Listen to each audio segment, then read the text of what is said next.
जय जगन्नाथ। सकाळु गाधेई सारिकी मु पूरा रेडी हो गली। गोटे स्त्री लुक को सिंदूर टिके पूरा कंप्लीट करी थाए तो सिंदूर टी लगे दे चली गली बांठिया पाकू पूजा करने तांको मुंडे टिके क्षीर और पानी ढालदेली पूजा करदेली।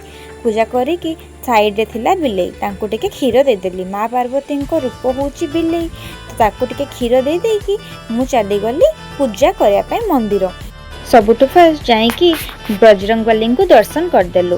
तापरे शिव बाबा भी थिले साइड रे तांको दर्शन करदेली। देखंतु मो हालत कौन हेलानी गरम रे। तापरे अलगा गोटे मंदिर रे थिले एमती शिव बाबा माँ को दर्शन करदेली कहीं आज अष्टमी। तापरे चली गली टिके धोसा खाया बहुत जोर से भोक होता किसी खाई नथली सकाळु चली गली धोसा खाया।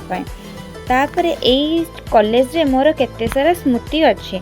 ए पार हैला बेले एई कॉलेज टी पड़िला। आसीगली घर को रोसई काम थिला रोसई जल्दी जल्दी सार दे कि बसीगली खाया पाई।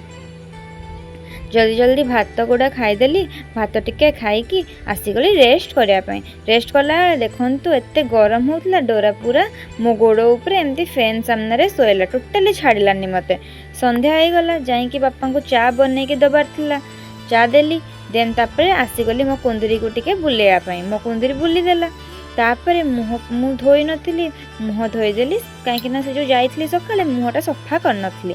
आसिकी मम्मी कहला मते टिके कॉफी बनै दे ताको टिके कॉफी बनै के दे देली। तापर रातिर खाया पे रोसई करियार थिला जल्दी जल्दी पूरी आलू अकर्मा बनै देली। तापर डोरा को गेल करी शुए देली रहिली। जय जगन्नाथ। नेक्स्ट मिनी ब्लॉग देखा।